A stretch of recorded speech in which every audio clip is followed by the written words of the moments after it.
ఓం శాంతి. ఈరోజు సద్గురువారం విశేషంగా మనం అవ్యక్త మురళిని విందాము. మురళి యొక్క రివైజ్డ్ డేట్ 24 ఫిబ్రవరి 88వ సంవత్సరం, 1 ఆగస్ట్ ఆదివారం మురళి ఉంది. वरदाता से प्राप्त हुए वरदानों को వృద్ధి में लाने की విధి. వరదాత తండ్రి ద్వారా లభించినటువంటి వరదానాలను వృద్ధిలోకి తీసుకొచ్చేటువంటి విధానము. आज बाप दादा अपने रूहानी छात्रक बच्चों को देख रहे हैं. ఈరోజు బాప్ దాదా తన యొక్క ఆత్మిక చకోర పక్షులను బాబా చూస్తూ ఉన్నారు. చకోర పక్షుల వంటి పిల్లలను, ఎవరైతే నిత్యం బాబా వైపే ఎవరి దృష్టి అయితే ఉంటుందో అలాంటి పిల్లలను చూస్తూ ఉన్నారు. हर एक बच्चा बाप से सुनने के, मिलने के और साथ साथ బాప్ సమాన్ బన్నేకే ఛాత్రక్ హే. మరి ప్రతి ఒక్కరు కూడా బాబా నుండి వినాలి అని, బాబాను కలుసుకోవాలి అని, తోడుగా బాబా సమానంగా తయారవ్వాలి అనేటువంటి ఆతృత ప్రతి ఒక్కరిలో ఉంది కదా. సున్నేసే జనం జన్మాంతర్కి ప్యాస్ మిట్ జాతీ హే. జ్ఞానామృత్ ప్యాసి ఆత్మాంకో తృప్త ఆత్మ బనా దేతా హే. వినడంతో జన్మ జన్మాంతరాల యొక్క దాహం తొలగిపోతుంది. జ్ఞానామృతము దాహంతో ఉన్నటువంటి ఆత్మలను తృప్తిగా చేస్తుంది. సుంటే సుంటే ఆత్మాయే బి బాప్ సమాన్ జ్ఞాన్ స్వరూప్ బన్ జాతీ హే. మరి వింటూ వింటూ ఆత్మలు కూడా బాబా సమానంగా జ్ఞాన స్వరూపులుగా తయారైపోతారు. వా యహ కహే జ్ఞాన్ మురళీ సుంటే సుంటే స్వయం బి మురళీధర్ బచ్చే బన్ జాతే హే. మరి ఆ యొక్క జ్ఞాన మురళిని వింటూ వింటూ పిల్లలందరూ కూడా మురళీధరుడి యొక్క పిల్లలుగా అయిపోతున్నారు కదా. రుహానీ మిలన్ మనాతే బాప్కే స్నేహమే సమాజాతే హే. ఆత్మిక మిలనం జరుపుకుంటూ బాబా యొక్క స్నేహంలో ఇమిడిపోతున్నారు. మిలన్ మనాతే లౌలీన్ మగ్న స్థితి వాలే బన్ జాతే హే. బాబాతో మిలనం జరుపుకుంటూ చాలా లవలీనంగా మగ్న స్థితిలో ఇమిడిపోతూ ఉన్నారు. మిలన్ మనాతే ఏక్ బాప్ దూసరా నా కోయి ఇస్ అనుభూతి మే సమాయే హుయే రహతే హే. బాబాతో మిలనం జరుపుకుంటూ ఒక్క బాబా తప్ప మరెవరు లేరు అనేటువంటి అనుభూతిలో ఇమిడిపోయి ఉంటారు. మిలన్ మనాతే నిర్విఘ్న సదా బాప్ కే సంగ్ కే రంగ్ మే లాల్ బన్ జాతే హే. బాబాతో ఆత్మిక మిలనం జరుపుకుంటూ నిర్విఘ్నంగా ఎల్లప్పుడూ ఒక్క బాబా యొక్క సాంగత్యం యొక్క రంగులో రంగింపబడతారు అంటున్నారు.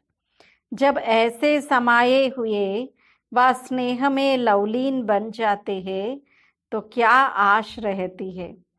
మరి ఎప్పుడైతే ఈ విధంగా బాబా యొక్క స్నేహంలో ఇమిడిపోతారో, లౌలీనంగా అవుతారో, బాబా అంటున్నారు ఇంకా వేరే ఆశ అంటూ ఏముంటుంది. బాప్ సమాన్ బన్నేకి ఆశ హేనా. బాబా సమానంగా తయారవ్వాలి అనే ఆశ ఉంది కదా. బాప్కే హర్ కదం పర్ కదం రఖనే వాలే అర్థాత్ బాప్ సమాన్ బన్నే వాలే. బాబా యొక్క ప్రతి అడుగులో అడుగు వేసేవారు అనగా బాబా సమానంగా తయారయ్యేవారు. जैसे बाप का सदा सर्वशक्तिवान स्वरूप है, ऐसे बच्चे भी सदा मास्टर सर्वशक्तिवान स्वरूप बन जाते हैं. ఏ విధంగా బాబా అంటున్నారు, తండ్రిని సర్వశక్తివంతుడు అని అంటూ ఉన్నాం కదా, అలాగే పిల్లల్ని కూడా మాస్టర్ సర్వశక్తివాన్ అని అంటూ ఉన్నాము. जो बाप का स्वरूप है सदा శక్తిశాలి, సదా లైట్, ऐसे సమాన్ బన్ జాతే హో. ఏదైతే బాబా యొక్క స్వరూపం ఉందో సదా శక్తిశాలి, సదా లైట్, మరి మీరు కూడా అలా సమానంగా తయారవుతారు కదా. సమాన్ బన్నే కి విశేష బాతే జాన్తే హోనా. కిన్ కిన్ బాతో మే బాప్ సమాన్ బన్నా హే. మరి సమానంగా తయారవ్వాలి అంటే ఏ విషయాలలో బాబా సమానంగా తయారవ్వాలో తెలుసు కదా అని అంటూ ఉన్నారు. बन रहे हो और बने भी हो, అలా తయారవుతూ ఉన్నారు కదా. జైసా బాప్ కా నామ్ బచ్చోం కా భీ వహీ నామ్ హై. ఏ విధంగా బాబా యొక్క పేరు, పిల్లల యొక్క పేరు కూడా అలాగే ఉండాలి. విశ్వ కళ్యాణకారి యహీ నామ్ హై నా ఆప్ సబ్కా. जो बाप का रूप वही बच्चों का रूप, जो बाप के गुण वही बच्चों के. మరి మీ అందరి యొక్క పేరు కూడా విశ్వ కళ్యాణకారియే ఉంది కదా. ఇదే బాబా యొక్క పేరు, ఇదే పిల్లల యొక్క పేరు ఉంది. ఏదైతే బాబా యొక్క కార్యమో అదే పిల్లల యొక్క కార్యం. సర్వ బాతో మే బాప్ సమాన్ బన్నా హై. కాబట్టి అన్ని విషయాలలో మనము బాబా సమానంగా అవ్వాలి. అందరి లక్ష్యం ఇదే ఉంది కదా. సన్ముఖంగా ఉన్నటువంటి వారు అనే కాదు, బాబా అంటున్నారు అందరూ సమానంగా అవ్వాల్సిందే అంటూ ఉంటారు కదా, ఫాలో ఫాదర్ చేసేవారు అని. కాబట్టి మనల్ని మనం చెకింగ్ చేసుకుంటూ ఉండాలి. ప్రతి విషయంలో కూడా మనం చెకింగ్ చేసుకుంటూ ఉండాలి. మరి నేను ఎంతవరకు సమానంగా సంపన్నంగా తయారయ్యాను అని చూసుకోవాలి. लौकिक जीवन में बाप व गुरु वरदान देते हैं, धनवान भव, पुत्रवान भव, बड़ी आयु भव या సుఖీ భవ కా వరదాన్ దేతే హే. మామూలుగా లౌకికంలో కూడా గురువులు ఏం చేస్తూ ఉంటారు, ఆశీర్వాదం ఇస్తూ ఉంటారు కదా. పుత్రవాన్ భవ, ధన్వాన్ భవ, ఆ దీర్ఘాయుష్ ప్రాప్తిరస్తు అని, ఇలా సుఖీ భవ అని ఇలా అంటూ ఉంటారు కదా. బాబా అంటున్నారు మరి ఇక్కడైతే శివ్ బాబా మనకు ఆల్ ఇన్ వన్ లభించారు. బాబా ఈ వరదానాలన్నీ కూడా మనకి ఇస్తూనే ఉన్నారు, ప్రతిరోజు ఇస్తూనే ఉన్నారు కదా. యహీ బ్రాహ్మణ్ జీవన్ కా ఖజానా హే. మరి సంగమ యుగంలో లభిస్తున్నటువంటి వరదానాలే ఈ బ్రాహ్మణ జీవితం యొక్క ఖజానా ఉన్నాయి అంటున్నారు.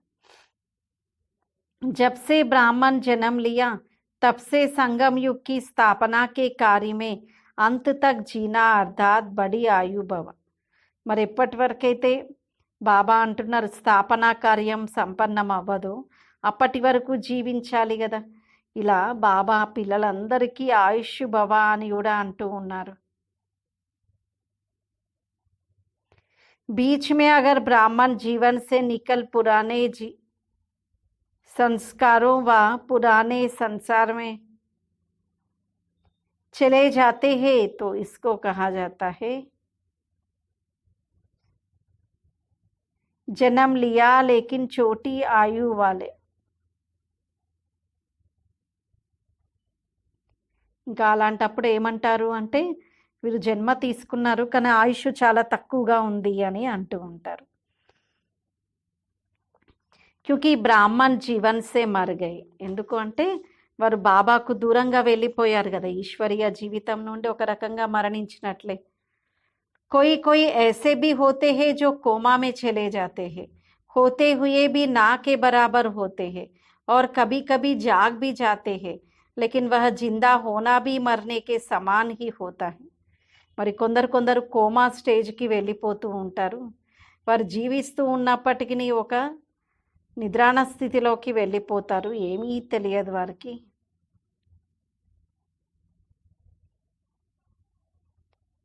तो बड़ी आयु भव अर्थात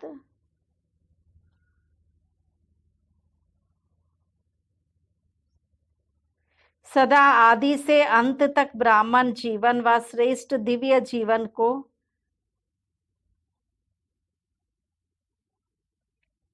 सर्व प्राप्तियों में जीना.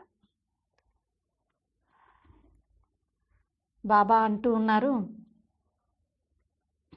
ఈ విధంగా బాబా పిల్లలందరికీ కూడా చాలా పెద్ద ఆయుష్తో ఉండండి అని చెప్తూ ఉన్నారు. బడి ఆయు భవ అనేటువంటి వరదానం ఇస్తూ ఉన్నారు. మరి పెద్ద ఆయుష్తో ఉండడము అంటే నిరోగిగా కూడా ఉండటం అవుతుంది కదా. సదా తందురుస్త్ రెహనా ఆర్ నిర్విఘ్న రెహనా. ఎల్లప్పుడూ ఆరోగ్యంగా ఉండండి మరియు నిర్విఘ్నంగా ఉండండి. बार बार उलझन में व दिशिकस्त की स्थिति के बिस्तर हवाले नहीं होना. పదే పదే నిరుత్సాహము నిర్లక్ష్యము ఇలాంటి స్థితికి ఆధీనం అవ్వకూడదు అంటున్నారు. जो कोई बीमार होता है तो బిస్తర్ హవాలే హోతే హై నా. ఒకవేళ ఎవరైనా అనారోగ్యంగా ఉన్నారు అంటే ఇంకా వారు ఎప్పుడు వాళ్ళని ఏమంటారు, బెడ్ రిడన్ అంటారు, ఎప్పుడు వారు మంచంలోనే ఉంటారు అని. छोटी छोटी उलझन तो चलते फिरते भी खत्म कर सकते हो, लेकिन जब कोई बड़ी समस्या आ जाती, उलझन में आ जाते, दिल शिकस्त बन जाते, तो मन की हालात क्यों होती है. బాబా అంటున్నారు, ఎప్పుడైనా ఏదైనా ఒక పెద్ద సమస్య వచ్చింది, చిక్కుల్లో చిక్కుకుపోయారు, మనస్సులో నిరుత్సాహం ఉంది, కన్ఫ్యూజన్ ఉంది అంటే అలాంటి సమయంలో ఇంకా మీ మనస్సు యొక్క పరిస్థితి ఎలా ఉంటుంది. जैसे शरीर बिस्तर के हवाले होता है तो कोई दिल नहीं होता उठने की, चलने की, व खाने पीने की दिल नहीं होती. ఇంకా ఏ విధంగా కొందరు ఉంటూ ఉంటారు కదా, ఎప్పుడు పడుకుంటూనే ఉంటారు, ఎప్పుడు మంచంకి అతుక్కొని ఉన్నట్లుగానే ఉంటూ ఉంటారు. వాళ్ళకి ఇంకా ధ్యాస ఏమీ ఉండదు. తినాలని, ఎక్కడికైనా వెళ్ళాలని, ఏదైనా త్రాగాలి అని, ఇలా దేని వైపు వారి యొక్క మనస్సు వెళ్ళదు. ऐसे यहाँ भी योग में बैठेंगे तो भी दिल नहीं लगेगी, ज्ञान भी सुनेंगे तो दिल नहीं लगेगी. అలాగే ఇక్కడ కూడా యోగంలో కూర్చుంటారు కానీ ఏకాగ్రత కుదరదు. జ్ఞానం విందాము అని అనుకుంటారు, అందులో కూడా మనసు కుదుటగా ఉండదు. సేవా भी तो यहाँ भी योग में बैठेंगे तो दिल नहीं लगेगी, सेवा भी दिल से नहीं करेंगे, दिखावे व डर के मारे. ఇంకా సేవ కూడా బాబా అంటున్నారు హృదయపూర్వకంగా చేయలేకపోతూ ఉంటారు, కేవలం ప్రదర్శన ఇచ్చుకోవడానికి, చూపించుకోవడానికి, గౌరవం కోసం అలా చేస్తూ ఉంటారు. इसको सदा तंदुरुस्त जीवन नहीं कहेंगे, तो बड़ी आयु भव अर्थात निरोगी भव का वरदान भी मिल गया है. మరి బాబా ముందే మనకు ఆశీర్వాదం ఇచ్చారు కదా, పెద్ద ఆయుష్ భవ అన్నారు, అనగా నిరోగిగా కండి అని బాబా అంటున్నారు. पुत्रवान व संतान भव, आपके संतान है, 2-4 बच्चे नहीं पैदा हुए हैं. संतान भव का वरदान है ना, 2-4 बच्चों का वरदान नहीं मिलता. लेकिन जब आप समान मास्टर रचयिता बन जाएंगे तो स्टेज पर स्थित हो, तब तो यह सब अपनी रचना चलती है. మరి బాబా అంటున్నారు, ఎప్పుడైతే బాబా సమానంగా మాస్టర్ రచయితగా అవుతారో, మరి మాస్టర్ రచయితగా అయ్యారు అంటే ఆ స్థితిలో స్థితి అయి ఉన్నప్పుడు బాబా అంటున్నారు ఇంకా రచన అంతా కూడా బాగా అనిపిస్తూ ఉంటుంది. బేహద్కే మాస్టర్ రచయిత బన్నా, బేహద్ మాస్టర్ రచయితలుగా అవ్వాలి. బేహద్ పుత్రువాన్ సంతాన్వాన్ భవ అనేటువంటి వరదానం ఇవ్వాలి. హద్కే నహీ और जो 2-4 जिज्ञासु हमने बनाया यह मरे नहीं.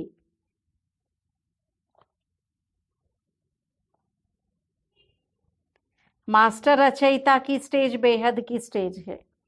నేను మాస్టర్ రచయితను అనేటువంటి స్థితియే బాబా అంటున్నారు బేహద్ స్థితి అంటున్నారు. किसी भी आत्मा को व प्रकृति के तत्वों को भी अपनी रचना समझ विश्व कल्याणकारी स्थिति में हर एक प्रति कल्याण की इस शुभ भावना, शुभकामना रहती है. కాబట్టి బాబా అడుగుతున్నారు మరి ప్రతి ఒక్కరి పట్ల, ప్రకృతి యొక్క తత్వాల పట్ల, అన్నింటి పట్ల కూడా శుభ భావన, శుభ కామన అనేది ఉండాలి, కళ్యాణకారి దృష్టి వృత్తి ఉండాలి. रचना की रचना प्रति यही भावनाएं रहती है. जब बेहद व मास्टर रचयिता बन जाते हो तो कोई हद की आकर्षित नहीं कर सकती. ఇంకా బాబా అంటున్నారు ఎప్పుడైతే మీరు మాస్టర్ రచయితలుగా అవుతారో హద్దు యొక్క ఏ ఆకర్షణ కూడా మిమ్మల్ని ఆకర్షింపజేయదు. సదా अपने को कहाँ खड़ा हुआ देखेंगे, जैसे वृक्ष का रचता बीज जब वृक्ष की अंतिम स्टेज आती है तो वह बीज ऊपर आ जाता है. ఏ విధంగా బాబా అంటున్నారు, ఇంకా చెట్టు పూర్తిగా చివరి సమయంకి వచ్చినప్పుడు ఇంకా విత్తనం పైన కూడా ఏర్పడుతుంది కదా, అంటే ఆ చెట్టుకు ఒకవేళ పండ్లు కాసాయి అనుకోండి, అందులో కూడా విత్తనాలు ఉన్నట్టే కదా.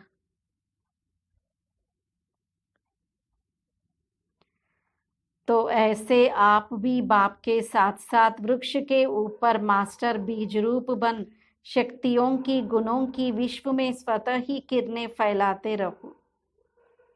ఇలా మనం కూడా స్నేహిగా శుభకామనతోటి మాస్టర్ స్నేహిగా అవ్వండి అంటున్నారు.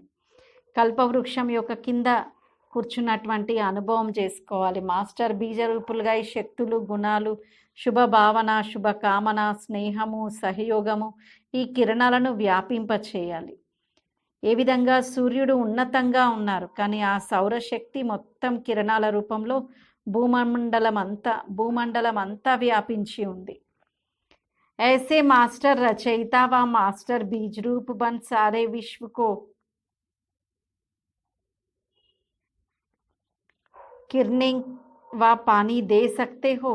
కాబట్టి బాబా అంటున్నారు, ఇలా మాస్టర్ రచయితలుగా, మాస్టర్ బీజరూపులుగా ఈ వృక్షంలో ఉన్నటువంటి ఆత్మలందరికీ కిరణాల రూపీ నీరును అందజేయగలరా అని అంటున్నారు. तो कितनी संतान हुई, సారీ విశ్వ ఆప్కి రచన హోగైనా. మరి అప్పుడు ఎంతమంది సంతానం, మొత్తం విశ్వమే మీ యొక్క రచన ఉంది కదా. తో మాస్టర్ రచతా భవ ఇస్కో కెహతే హే పుత్రవాన్ భవ. కాబట్టి మాస్టర్ రచయిత భవ అని బాబా మనకు వరం ఇస్తూ ఉన్నారు, అంటే పుత్రవాన్ భవ అని అర్థము. తో కితనే వరదాన్ హే ఇస్కో కహా హీ జాతా హే బాప్ సమాన్ బన్నా. మరి ఎన్ని వరదానాలు ఇస్తున్నారు బాబా, ఈ మురళిలోనే చూడండి బాబా ఎన్ని వరదానాలు ఇస్తున్నారు. పుత్రవాన్ భవ, తర్వాత మాస్టర్ రచయిత భవ, చైతన్య బీజరూపు భవ, ఇలా చాలా వరదానాలు బాబా ఇస్తూ ఉన్నారు. పద్మాపదం భాగ్యశాలి అని ఇలా చాలా బాబా మనకు వరదానాలను ఈ మురళిల ద్వారా ఇస్తూ ఉన్నారు. जब कोई भी वरदान किसी को मिलता है तो वरदान के साथ वरदान को कार्य में लाने वाले की విధి भी सुनाई जाती है. మరి బాబా ఏదైనా వరదానం ఇచ్చారు అంటే ఆ వరదానంని ప్రాక్టికల్గా ఎలా ఉపయోగించాలి, ఏ విధంగా కార్యంలో పెట్టాలి అనేటువంటి యుక్తి కూడా మనకు తెలియజేస్తారు. లేకిన్ హర్ ఏక్ వరదాన్ కో విధి సే వృద్ధి కో ప్రాప్త్ కర్ సక్తే హో. కానీ ప్రతి వరదానంని కూడా మనం విధిపూర్వకంగా ఉపయోగించినప్పుడే అది వృద్ధి అనేది చెందుతూ ఉంటుంది. वृद्धि को कैसे प्राप्त कर सकते, उसकी विधि सबसे सहज और सबसे श्रेष्ठ यही है, जैसा समय उस समान वरदान स्मृति में रहे. మరి ఎలా మనం దాన్ని ప్రాక్టికల్గా వృద్ధిలోకి తీసుకురాగలము అంటే బాబా అంటున్నారు, అన్నింటికంటే శ్రేష్టమైన వరదానం నేను ఏ సమయంలో ఏ ప్రమాణంగా వరదానంని స్మృతి చేస్తూ ఉంటానో అలాంటిది. और स्मृति में आने से समर्थ बन जाएंगे और सिद्ध हो जाएगा कि मैं ये सब किया. మరి బాబా అంటున్నారు, ఈ విధంగా ఏదైనా విధితోటి వృద్ధి అనేది ఉంటుంది కదా. ఈ వరదానం లభించింది కాబట్టి ప్రతి ఒక్కరూ విధానంతో వృద్ధిని పొందాలి అని చెప్తూ బాబా అంటున్నారు, వృద్ధిని ఎలా పొందుతారు, దాని యొక్క విధానం ఏంటి, చాలా సహజమైన మరియు శ్రేష్టమైన విధానం చెప్తున్నారు. ఎలాంటి సమయమో ఆ ప్రమాణంగా వరదానాన్ని గుర్తుపెట్టుకోవాలి.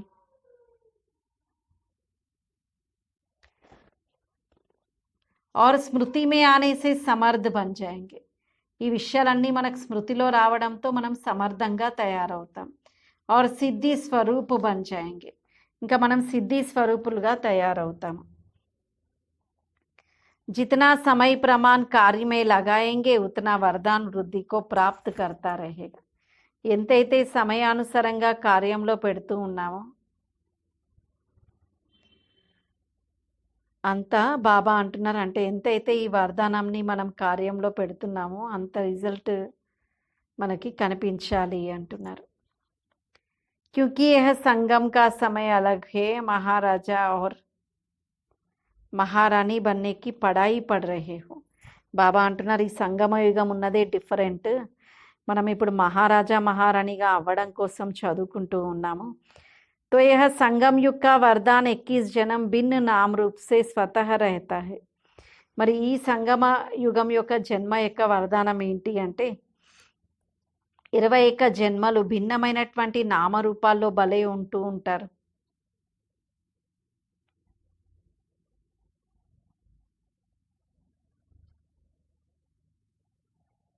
तो यह चेक करो कि सर्व वरदान कार्य में लगाते సహజ్ ఆగే బడ్ రహే హో. కాబట్టి బాబా అంటున్నారు మీకు మీరు చెక్ చేసుకోండి, నేను వరదానాలన్నింటినీ కార్యంలో పెడుతూ ముందుకు వెళ్తున్నానా లేదా అని మనకు మనమే పరిశీలించుకోవాలి అంటున్నారు. ఈ విధంగా ఇలా బాబా మనకు అనేక వరదానాలను ఈ యొక్క మురళిలో మనకు తెలియజేస్తున్నారు. వరదాత తండ్రి బ్రాహ్మణ పిల్లలందరికీ బాబా అంటున్నారు విశేషంగా అమృత వేళలో వరదానాల హస్తం పిల్లల యొక్క తలపైన ఉంచుతారు. అమృత వేళ నుండి రాత్రి వరకు బాబా అంటున్నారు శ్వాస శ్వాసలో మీరు బాబాను జ్ఞాపకం చేయండి, సంకల్పం చేశారంటే అక్కడికి చేరిపోతారు అంటున్నారు.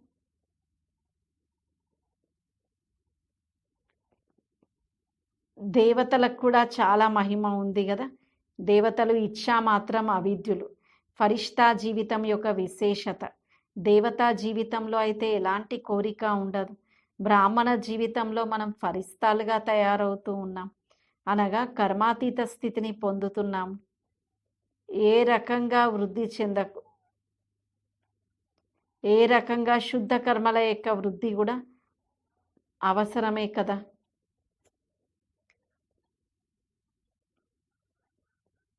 మరి మనల్ని మనం ఏ గత స్మృతులు గత కర్మల యొక్క బంధనంలో బంధించుకోకూడదు. అప్పుడు కూడా మనం కర్మాతీతంగా అవ్వలేము. బ్రాహ్మణ జీవితంలో కష్టము అనేటువంటి అనే పదం ఉండకూడదు. దీంతో మీరు అవిద్యులుగా గండి, బరువుతో కూడా అవిద్యులుగా గండి. అయ్యో నాకు తెలియదు అని అంటూ ఉంటాం కదా. కష్టము, బరువు, నాకు తెలియదు, ఇలా వీటన్నిటి నుండి ముక్తులుగా కావాలి అని చెప్తున్నారు. దీనికి బాబా చెప్తూ ఉన్నారు కదా, ఇలా మనం స్వమానం యొక్క సాధన చేయాలి, స్వమానం యొక్క అభ్యాసం చేయాలి. ఆత్మ అంతా తన యొక్క ఒరిజినల్ స్వరూపానికి సమీపంగా వచ్చేస్తుంది. ఇంకేది కష్టం అనిపించదు. బరువు, అవిద్య ఇలాంటి వాటన్నిటికీ దూరంగా ఉంటుంది. ఇలా బాబా సమానంగా అనగా సదా వరదాత నుండి ప్రాప్తించిన వరదానాల యొక్క స్మృతిలో ఉంటూ నిశ్చింతంగా నిశ్చిత విజయిగా విజయాన్ని అనుభవం చేసుకోవాలి. చాలామంది పిల్లలు పురుషార్థం అయితే చాలా బాగా చేస్తూ ఉన్నారు, కానీ పురుషార్థంలో కూడా బరువుగా అనుభవం చేసుకుంటూ ఉంటారు. అటెన్షన్ పెట్టుకోవాలి, ఇది బ్రాహ్మణ జీవితము.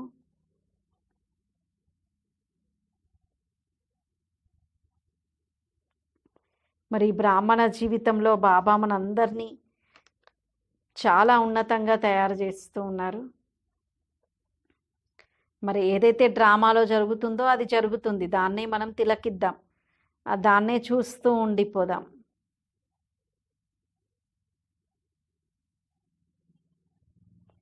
బాబా అంటున్నారు ఇలా ఈ బ్రాహ్మణ జీవితంని సదా గుర్తుంచుకోవాలి. బ్యాలెన్స్ అనేది ఉండాలి, అప్పుడే బాబా యొక్క బ్లెస్సింగ్స్ లభిస్తాయి. బాబా యొక్క వరదానాల అనుభవం మనకు కలుగుతూ ఉంటుంది. నడుస్తూ తిరుగుతూ బుద్ధిలో ఇవన్నిటి యొక్క అనుభవం అనేది ఉండాలి. మంచి పురుషార్థం చేయాలి. బాబా అయితే మనకు వరదానాలతో పాలన ఇస్తున్నారు. బాబా ఎవరు అంటే జ్ఞానదాత, విధాత అన్నారు. अच्छा, सदा हर कदम में बाप को फॉलो करने वाले, सदा अपने को वरदाता बाप के वरदानी श्रेष्ठ स्मृति द्वारा ऐसे बाप समान बनने वाले श्रेष्ठ आत्माओं को सदा सर्व वरदान समय पर कार्य में लगाने वाले ऐसे बाप समान बनने वाले श्रेष्ठ आत्माओं को बाप दादा का याद प्यार और नमस्ते. हम रूहानी बच्चों की रूहानी बाप दादा को याद प्यार, गुड मॉर्निंग और नमस्ते. मेरा बाबा, प्यारा बाबा, मीठा बाबा, शुक्रिया बाबा, वाह बाबा वाह. బాబా హీ మేరా సంసార్ హే. వరదానం ఉంది.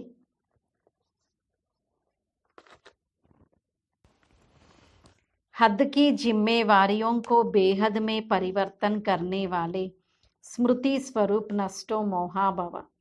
హద్దు బాధ్యతలను బేహద్లో పరివర్తన చేసేవారు స్మృతి స్వరూపులుగా నష్టో మోహాగా కండి. నష్టో మోహాగా అవ్వాలి అంటే కేవలం స్మృతి స్వరూపంని పరివర్తన చేసుకోవాలి. మోహం ఎప్పుడు ఏర్పడుతుంది అంటే ఎప్పుడైతే నేను గృహస్థిని, ఇది నా ఇల్లు, నా సంబంధికులు అని అనుకుంటామో అప్పుడు మోహం ఏర్పడుతుంది. ఇప్పుడు ఈ హద్దు బాధ్యత నుండి బేహద్ బాధ్యతలోకి పరివర్తన చేసుకోవాలి. బేహద్ బాధ్యతను ఎవరైతే నిలబెడతారో హద్దు స్వతహాగానే పూర్తి చేయగలుగుతారు. కానీ ఒకవేళ బేహద్ బాధ్యతను మర్చి కేవలం హద్దు బాధ్యతను నిర్వర్తించారు అంటే ఇంకా వారు ఇంకా ఇంకా కిందికే వెళ్తారు కదా. ఎందుకంటే బాబా మనందరికీ భాగ్యం ఇచ్చారు.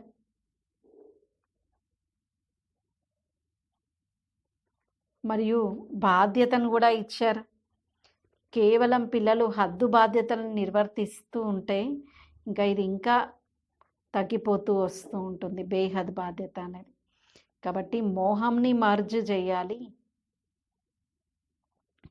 మన యొక్క స్మృతి స్వరూపంని పరివర్తన చేసుకోవాలి. అప్పుడే నష్టమోహాలుగా తయారవుతాం. స్లోగన్ ఉంది. ऐसी तीव्र उड़ान भरो जो बातों रूपी बादल सेकंड में क्रॉस हो जाए. ఎలాంటి తీవ్రమైనటువంటి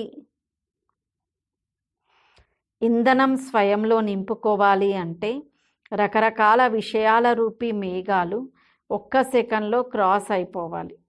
రకరకాల విషయాల రూపీ మేఘాలు ఒక్క సెకండ్లో క్రాస్ అయిపోవాలి.